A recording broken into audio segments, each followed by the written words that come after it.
আসসালামু আলাইকুম, welcome to my channel Meghla's cooking. Title এবং থাম্বনেল দেখে অবশ্যই বুঝতে পেরেছেন আজকে আমি কোন রেসিপিটা নিয়ে হাজির হয়েছি আপনাদের সামনে। আশা করি আপনাদের ভালো লাগবে। ভালো লাগলে লাইক সাবস্ক্রাইব করবেন। প্রথমে এখানে আমি 1 কাপ চিনি নিয়েছি, তারপরে 1 পা গরুর দুধ নিয়েছি। এখানে আমার দুধটা ফ্রিজে ছিল, এর জন্য একটু বরফ বরফ জমেছিল।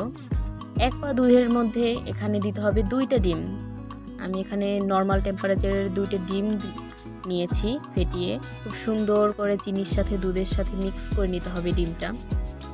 খুব ভালো করে মিক্স করার পর এর মধ্যে আমি দিচ্ছি ভ্যানিলা এসেন্স। ডিমের একটা কাঁচা কাঁচা গন্ধ, একটা স্মেল আছে, ওইটা যেন দূর হয়ে যায়, এর জন্য এখানে আমি দিচ্ছি ভ্যানিলা এসেন্স 1/2 চা চামচ। সুন্দর করে মিক্স করতে হবে। এর মধ্যে আমি যেই বাটিটা সেট করব পুডিংটা, সেইটার মধ্যে কিছুটা পরিমাণ চিনি আর 1/2 চা চামচ পানি দিয়ে এটাকে সুন্দর করে জাল করে নিতে হবে। সুন্দর করে একটা ক্যারামেল তৈরি করতে হবে। আমার ক্যারামেলটা একটু বেশি পুড়ে গেছে, এর জন্য একটু বেশি কালচে লাগছে। তো এই পর্যায়ে আপনারা উঠিয়ে ফেলবেন, ক্যারামেলটা উঠিয়ে ফেলবেন, তাহলে পারফেক্ট হবে। এই যে দেখতে পাচ্ছেন, তো আমার ক্যারামেলটা একদম ঠান্ডা হয়ে সেট হয়ে গেছে, আমি ধরলে হাতে লেগে যাচ্ছে না।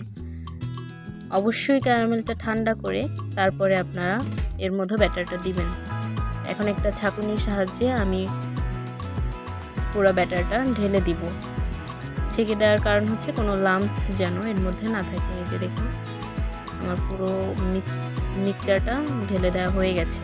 এখন আমি একটা কড়াইয়ের মধ্যে সামান্য পরিমাণে পানি দিয়ে একটা স্ট্যান্ড বসিয়ে দিয়েছি। এর মধ্যে এবার ঢাকনা লাগিয়ে টিফিন বক্সটা দিয়ে দেব।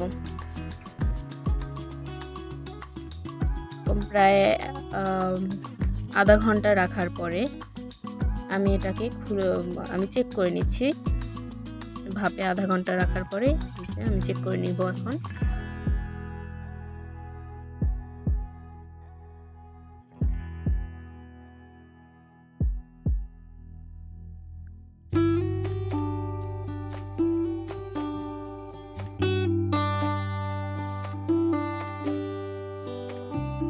এই যে আমি চেক করে নিচ্ছি, একটা কাঠির সাহায্যে আমি চেক করে নিচ্ছি। আমার কাঠিটা কিন্তু একদম নিট অ্যান্ড ক্লিন এসেছে।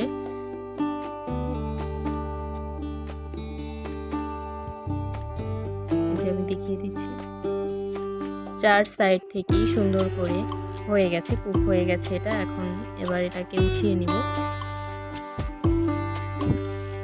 উঠিয়ে কিছুক্ষণ ফ্রিজে রাখার পরে খুব সাবধানে এখান থেকে ছুরি দিয়ে আমি সাইডটা একটু মোল্ড আউট করে নিচ্ছি। এখানে আমার একটু পুডিংটার ভিতরের দিকে একটু কাটা হয়ে গেছে, যার কারণে আমার পুডিংটা একটু ভেঙে গেছে। তো এখান থেকে খুব সাবধানে একটু মোল্ড আউট করে নিতে হবে।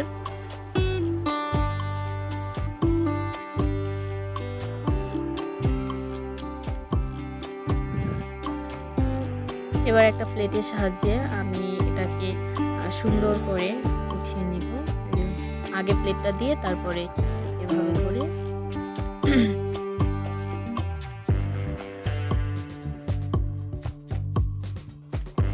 যে দেখতে পাচ্ছেন আমার পুডিংটা একদম পারফেক্ট হয়েছে।